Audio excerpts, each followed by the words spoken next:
उनके ख़त और आप की 109वीं कड़ी 109th एपिसोड में आप सबका हार्दिक अभिनंदन, अभिवादन, स्वागत और आभार।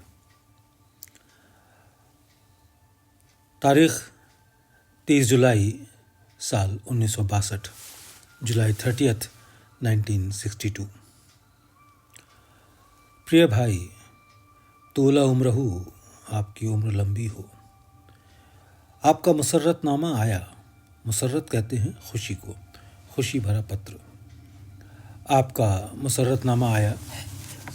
बड़ी खुशी की बात है कि चंद सत्संगी आपके साथ आ रहे हैं। उन्होंने मुझे फर्दन भी लिखा है, मतलब अलग अलग भी लिखा है। 10 किताबें कन्नड़ भाषा की मुझे मिल गईं। जितने अखबारों में उसका रिव्यू हो सके अच्छा है। सतपाल जो लखनऊ में थे, उनका तबादला पठानकोट को हो गया है। उन्होंने जन्माष्टमी में आने के लिए लिखा है। आपका लखनऊ पहुंचने का जो टाइम हो, आप श्री नसीब चंद जी को, जिनका कि पता मुंदरजा जेल है, यानी नीचे लिखा है, लिख देवें। वहाँ के सत्संगी आकर आपसे मिल लेंगे और आप क्योंकि सफ़र के थके मांदे होंगे, आपको आराम पहुँचाने की भी कोशिश करेंगे। ख़त लिखाते लिखाते ख्याल आया, कमज़ोरी और सुस्ती का मेरा ये हाल है कि अगर पेट में खाना बिना मुंह चलाए पहुंच जाता तो मैं बड़ा खुश होता। मसलन जब मैं कहीं जाना चाहता हूं तो कमज़ोरी और सुस्ती ऐसी हाइल होती है, हाइल माने बाधक। जब मैं कहीं जाना चाहता हूं तो कमज़ोरी और सुस्ती ऐसी हाइल होती है कि जहां तक टालता हूं कि जाना ही नहीं। इलाहाबाद जाने के लिए 2 साल से एक साहब मुझे बुला रहे हैं, ये कहकर कि यहाँ पर चंद लोग शुरू करना चाहते हैं, मगर कमज़ोरी इजाज़त नहीं देती। अब इसी वक्त 4 तारीख को जाने का इरादा कर लिया। अब न कमज़ोरी, न सुस्ती, न कोई और रुकावट। ये बात मैंने इसलिए लिखी कि अगर ईश्वर प्राप्ति की विल ऐसी बांध दी जावे तो इंसान चल ही पड़े। पिछले खत में मैंने गुरु के अक़साम लिखे थे। अक़साम माने प्रकार, टाइप्स। पिछले खत में मैंने गुरु के अक़साम लिखे थे। उसमें और भी किस्में हो सकती थी, मगर मैंने यूँ नहीं लिखी कि फिर वो श्री अरविंद जी के कॉन्शियसनेस की तरह कई हिस्से हो जाएंगे और मुमकिन है कि कॉन्शियसनेस से कौन लगाकर कॉनकेव भी बन जावे। मैंने गुरु अज़ली लिखे थे। उसमें ये एक बात लिखने से रह गई कि उनकी इब्तदाई हालत, जिसमें मद्दो जज़र यानी ज्वार भाटा, हाई टाइड और लो टाइड, जिसमें मद्दो जज़र नहीं होते, ज़रूरी होती है, मगर उनमें यह ताकत नहीं होती कि दूसरे को अपनी अंदरूनी हालत से सेक सके। और फजली में ये चीज़ मौजूद होती है कि ईश्वर की ग्रेस को अभ्यासी में मुंतकिल कर दे, ट्रांसफ़र कर दे। उनके 2 डिवीजन्स हैं, एक बाइख्तियार और एक बेख्तियार। बाइख्तियार माने इख्तियार के साथ, बेख्तियार इख्तियार के बिना। इख्तियार मीन्स कंट्रोल। जब ग्रेस बेख्तियार फजली पर आती है, उसका हिस्सा वो दूसरे में मुंतकिल कर देता है। इससे पेशतर वो ऐसा नहीं कर सकता।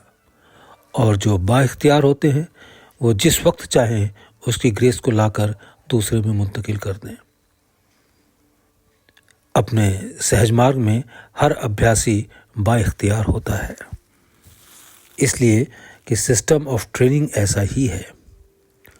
और अज़ली फजली का कहना ही क्या, वो तो जो चाहे चश्म ज़दन यानी पलक झपकते ही कर सकता है। और ऐसा फ़कीर शाज़ व नादिर होता है, यानी बहुत ही कम होता है। अब चेलों की भी किस्में सुन लीजिए। मतलबी, फसली, अहली, मुरीद और मुराद।